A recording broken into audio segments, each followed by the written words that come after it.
Assalamualaikum warahmatullahi wabarakatuh. Perkenalkan, kami dari kelompok 4 Tadris Matematika 3B IAIN Tulungagung dengan mata kuliah Psikologi Pendidikan akan menampilkan sebuah video tentang teori belajar dan neuroscience dalam perspektif pembelajaran. Adapun anggota kelompok kami adalah yang pertama Nafi Cahyanti, yang kedua Muhammad Bakudin, ketiga Marcel Akbar Putra. Berikut adalah pemaparan dari materi kami. Teori belajar kognitif. Imron berpendapat bahwa menurut psikologi kognitif, belajar dipandang sebagai suatu usaha untuk mengerti tentang sesuatu. Usaha untuk mengerti tentang sesuatu tersebut dilakukan secara aktif oleh pembelajar. Salah satu teori yang terdapat pada psikologi kognitif adalah pemrosesan informasi. Pemrosesan informasi meliputi pengamatan, penyimpanan, dan penyimpulan. Setelah itu disampaikan oleh pembelajar. Teori kognitif menurut Piaget. Menurut Piaget, proses belajar merupakan gabungan dari proses asimilasi, akomodasi, dan ekuilibrasi. Piaget mempelajari perkembangan inteligensi intelektual atau kecerdasan individu mulai lahir hingga dewasa. Aspek yang mempengaruhi kecerdasan individu adalah aspek struktur, aspek isi, dan aspek fungsi. Teori kognitif menurut Burner. Burner berpendapat bahwa proses belajar adalah ketika guru memberi kesempatan kepada siswa untuk menentukan aturan-aturan melalui contoh yang menggambarkan aturan yang menjadi sumbernya. Burner menyatakan fase belajar terbagi menjadi 3, yaitu fase informasi, transformasi, dan evaluasi. Teori kognitif menurut Ausubel. David Ausubel menyatakan bahwa konsep belajar berhubungan dengan bagaimana peserta didik memperoleh pengetahuan baru dan mengaitkan pengetahuan yang diperoleh pada struktur kognitif yang telah dimiliki sebelumnya. Menurut Ausubel, belajar konsep merupakan hasil utama pendidikan. Konsep belajar diperoleh melalui 2 cara, yaitu asimilasi konsep dan formasi konsep. Teori kognitif menurut Gagne. Salah satu belajar kognitif adalah teori pemrosesan informasi yang dikemukakan oleh Gagne. Proses pengolahan informasi di otak sebagai berikut. Reseptor adalah penangkapan informasi melalui alat indera. Sensory register adalah penampungan informasi di saraf pusat. Short term memory adalah penampungan informasi di memori jangka pendek sehingga bisa langsung direspon. Long term memory adalah penampungan informasi di memori jangka panjang yang suatu saat nanti dibutuhkan untuk mengeluarkan respon. Respon generator adalah penyampaian informasi jangka panjang.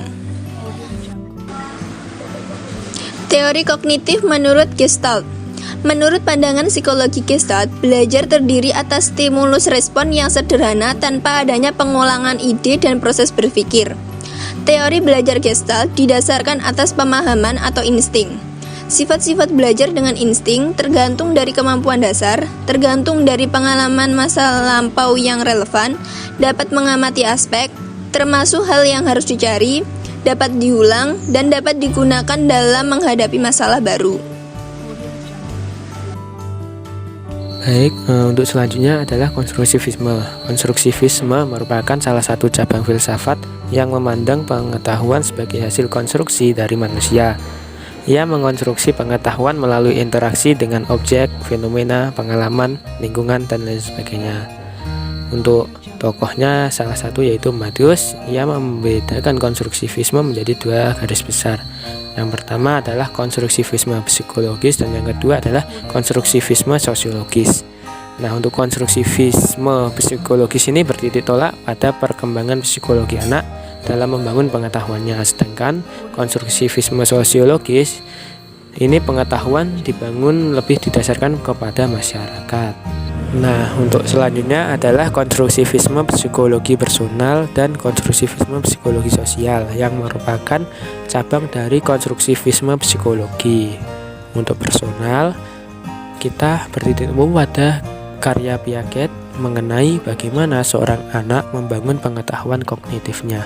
Menurut Piaget, dalam taraf-taraf perkembangan kognitif yang lebih rendah, pengaruh lingkungan sosial ini lebih besar kepada anak-anak dengan objek yang diamati oleh anak tersebut untuk membangun pengetahuan kognitifnya. Untuk yang kedua adalah konstruktivisme psikologi sosial.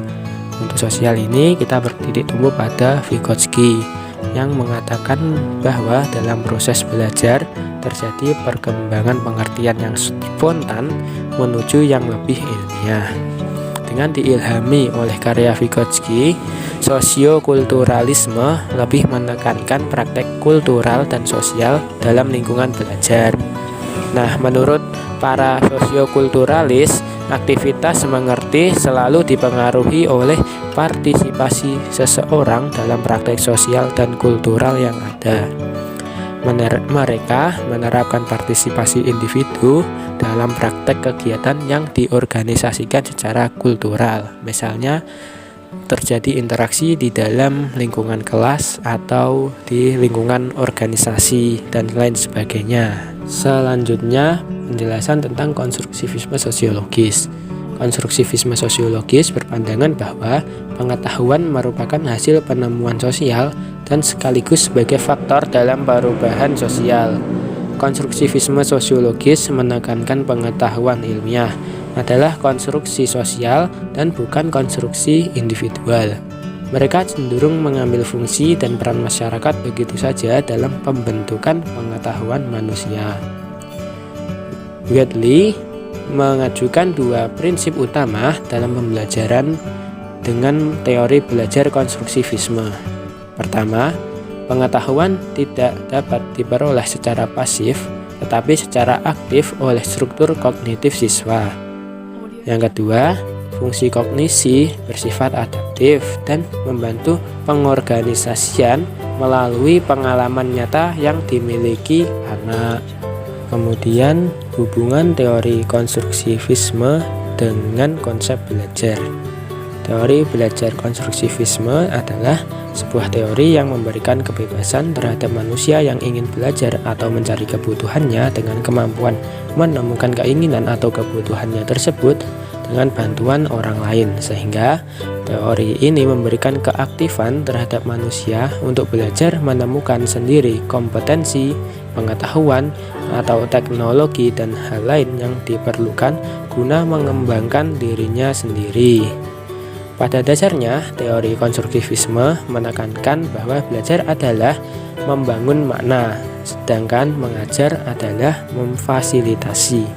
Oleh karena itu, skenario suatu pembelajaran maupun kegiatan pembelajaran yang hanya terhenti pada tahapan di mana siswa mengumpulkan data dan memperoleh informasi dari luar, yakni guru, narasumber, buku, laboratorium, dan lain-lain ke dalam ingatan siswa saja, belum cukup karena siswa masih berada pada tingkatan mengonsumsi pengetahuan.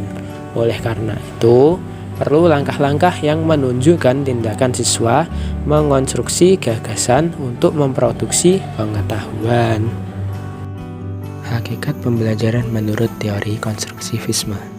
Terdapat 3 penekanan dalam teori belajar konstruktivisme, yaitu yang pertama, peran aktif siswa dalam mengonstruksi pengetahuan secara bermakna. Kedua, pentingnya membuat kaitan antara gagasan dalam pendapat yang konstruksian secara bermakna. Ketiga, mengaitkan antara gagasan dengan informasi baru yang diterima.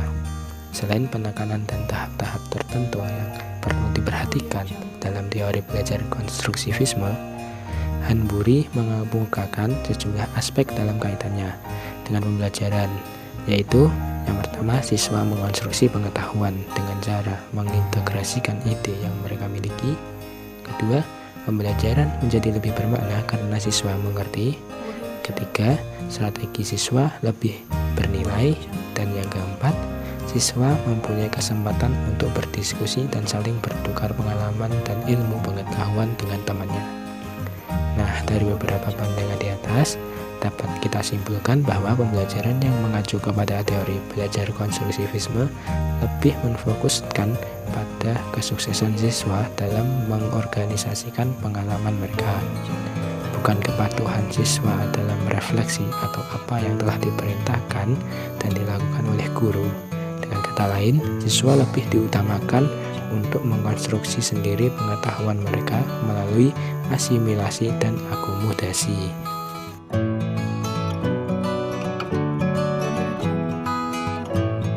Teori neuroscience.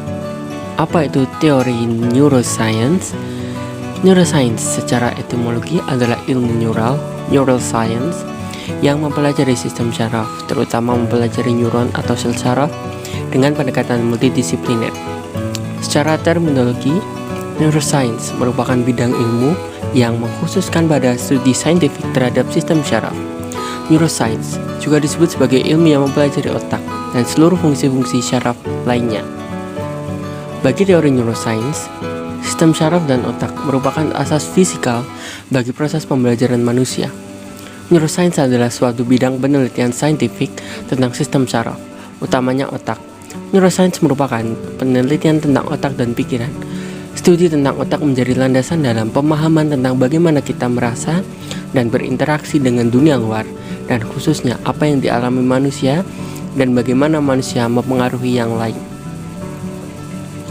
Menurut Gus Hartanti, berat otak kurang lebih 1350 sampai 1400 gram atau lebih kurang 2% dari berat badan.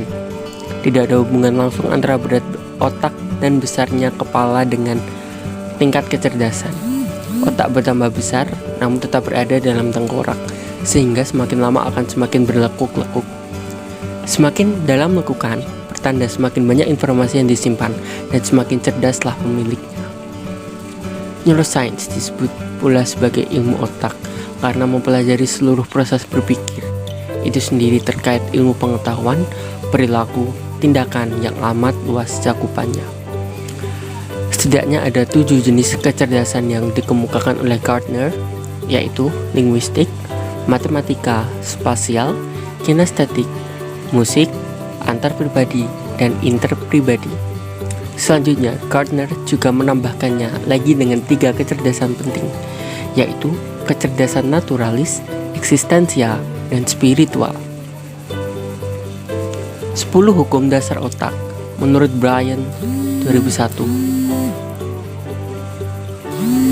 1. Otak menyimpan informasi dalam sel-sel syarafnya. 2. Otak mempunyai komponen untuk menciptakan kebiasaan dalam berpikir dan berperilaku. 3. Otak menyimpan informasi dalam bentuk kata, gambar, dan warna. 4. Otak tidak membedakan fakta dan ingatan. Otak bereaksi terhadap ingatan sama persis dengan reaksinya terhadap fakta. Imajinasi dapat memperkuat otak dan mencapai apa saja yang dikehendaki. 6. Konsep dan informasi dalam otak disusun dalam bentuk pola-pola. 7. Alat indera dan reseptor saraf menghubungkan otak dengan dunia luar. 8. Latihan indera dan latihan fisik dapat memperkuat otak. 9. Otak tak lemah istirahat. Ketika otak rasional kelelahan dan tak dapat menuntaskan pekerjaan, otak intuitif akan melanjutkannya. 10. Otak dan hati berusaha dekat. Otak yang diasah terus-menerus akan menjadi semakin bijak dan tenang. Teori-teori neuroscience dalam pembelajaran. 1. Teori emosi. Cannon menyatakan bahwa peranan utama emosi berada di talamus, yang merupakan bagian inti dari pusat otak. Cannon berpendapat bahwa talamus memberikan respon terhadap stimulus yang membangkitkan emosi dengan mengirim impuls secara serempak ke korteks cerebral dan ke bagian tubuh yang lain. Perasaan emosional merupakan akibat keterbangkitan korteks dan sistem saraf simpati. Menurut teori ini yang dikembangkan oleh Barth dan dikenal dengan teori Cannon-Barth, perubahan badan dan pengalaman emosi terjadi pada saat yang sama. Kedua adalah teori amigdala. Amigdala adalah struktur dalam sistem saraf berbentuk seperti almonds yang terletak di dasar lobus temporalis. Amigdala tumbuh dan mencapai puncak perkembangannya sebelum usia 4 tahun. Karena itu pada anak-anak di bawah 4 tahun, sensasi dan rangsangan yang paling cepat ditangkap, dikonsolidasi dan disimpan adalah sensasi-sensasi yang bersifat emosional. Pengalaman-pengalaman emosional pada anak usia ini merupakan pengalaman hidup terpatri kuat.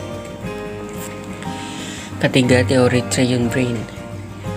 Berdasarkan teori Triune Brain ini, otak manusia terbagi menjadi 3 bagian, yaitu reptilian complex atau otak reptil, limbic system atau sistem limbik, dan neocortex. Ketika lapisan otak tersebut saling terkait dalam satu organisme menyeluruh dan saling terlibat dalam tugasnya dengan cara yang rumit, tapi menentukan. 4. Belahan otak kiri dan kanan. Perbedaan antara kedua belahan otak berkaitan dengan kepribadian. Secara rata-rata, individu yang memiliki aktivasi korteks frontal lebih tinggi pada belahan otak kiri cenderung lebih bahagia, mudah bergaul, dan lebih suka bersenang-senang. Individu yang memiliki aktivitas korteks frontal lebih tinggi pada belahan otak kanan cenderung lebih tertutup, tidak puas dengan hidup, dan lebih mudah emosi yang tidak menyenangkan. Belahan otak kanan lebih responsif terhadap stimulus emosional daripada belahan otak kiri. Lalu, apa hubungan teori ini dengan peserta didik? Peserta didik menurut perspektif neuroscience adalah aktivitas otak pembelajar selama menerima pembelajaran dan respons otak terhadap proses pembelajaran. Dalam konteks pendidikan, kelima instrumen sains teknologi pemberdayaan otak berimplikasi terhadap perubahan pandangan terhadap otak peserta didik, khususnya aktivitas pembelajaran. Pembelajaran yang pasif dan menegangkan, peserta didik hanya duduk berdiam dan sambil mendengarkan ceramah guru, tidak banyak mengaktifasi otak peserta didik sehingga hasilnya akan kurang optimal.